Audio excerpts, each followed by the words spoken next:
Schweiß auf der Stirn.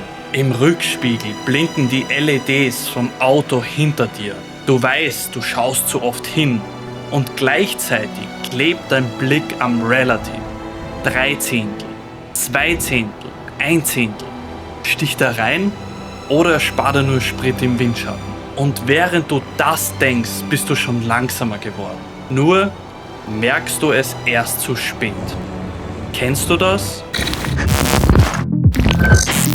Das ist kein reines iRacing-Ding. Das passiert in jeder Sim. ACC, Le Mans Ultimate Race Room und im echten Motorsport genauso. Es ist auch kein Fahrfehler im klassischen Sinn. Es ist Druck. Und Druck greift nicht dein Können an. Er greift deinen Fokus an, deinen Blick, deine Atmung und macht dich langsamer. Ich zeige dir heute, wie diese Spirale funktioniert und wie du sie genau an 2 Stellen unterbrichst, egal welches Sim du fährst. Bleiben wir bei der Situation von eben. Du fährst deine Pace, sauber, hast alles im Griff, dann taucht er auf.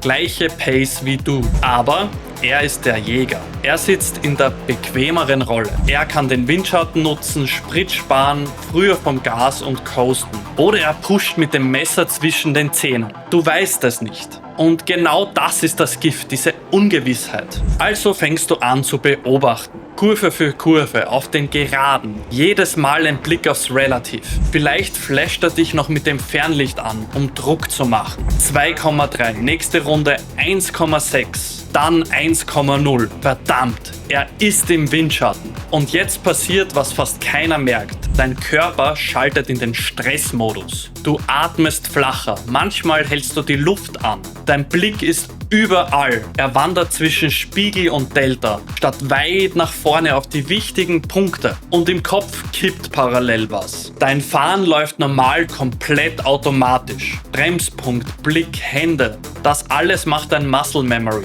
Aber sobald du anfängst, dich selbst zu beobachten, übernimmt der bewusste Teil. Und genau das macht die sauberen Inputs richtig eckig. Damit brichst du deine Blicktechnik. Du bremst einen Tick zu früh oder zu spät, verkrampfst, fährst defensiv. Heißt, du wirst tatsächlich langsamer. Der Abstand schrumpft weiter und das macht noch mehr Druck. Merkst du, was das ist? Das ist eine Spirale. Das Beobachten der Bedrohung ist das, was dich langsamer macht und den Jäger näher bringt. Das Ganze erfüllt sich also von selbst. Und es ist nicht nur der Jäger, es ist immer dieselbe Spirale. Nur der Auslöser ändert sich. Der Start, Monza, Fuji, Watkins Glen, lange Vollgaspassagen. Du weißt, die Gefahr einer Massenkarambolage ist hoch. Die letzten Runden, gute Platzierung, plötzlich nervös und fehleranfällig. Und Angst vor dem hinter dir, der nichts mehr zu verlieren hat. Die Strafe, zu viele Off-Tracks und Berührungen, das Limit kommt näher. Du willst safe fahren, das setzt dich unter Druck, du schaffst es nicht und der Ärger frisst die nächste Runde. Was stresst dich am meisten oder ist es was anderes? Aber egal welcher Auslöser, am Ende ist es immer dieselbe Abwärtsspirale. Und das Gute, du brichst sie genau an 2 Stellen.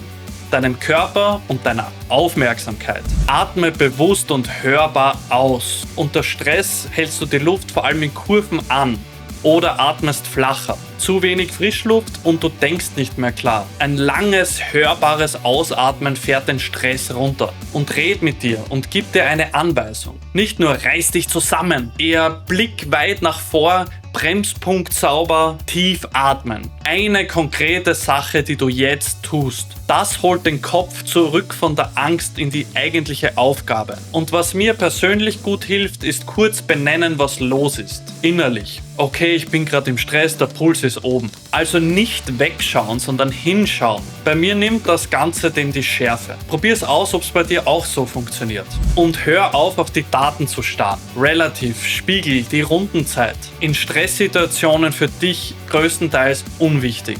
Blick zurück nach vor. Bremspunkt, Apex, Exit. Weit voraus. Blend die Rundenzeitvergleiche aus. Wenn überhaupt, vergleich die Last Lap in den Standings mit den anderen. Nicht mit deiner eigenen Best Lap. Am Ende zählt sowieso nur die Average Lap Time über den ganzen Stint. Und das Wichtigste bei Off-Tracks oder Mauern, bloß nicht crashen. Funktioniert nicht. Je mehr du an die Mauer denkst, desto eher triffst du sie. Denk ans Ziel, nicht an das, was im Weg steht. Und damit schließt sich die Spirale vom Anfang.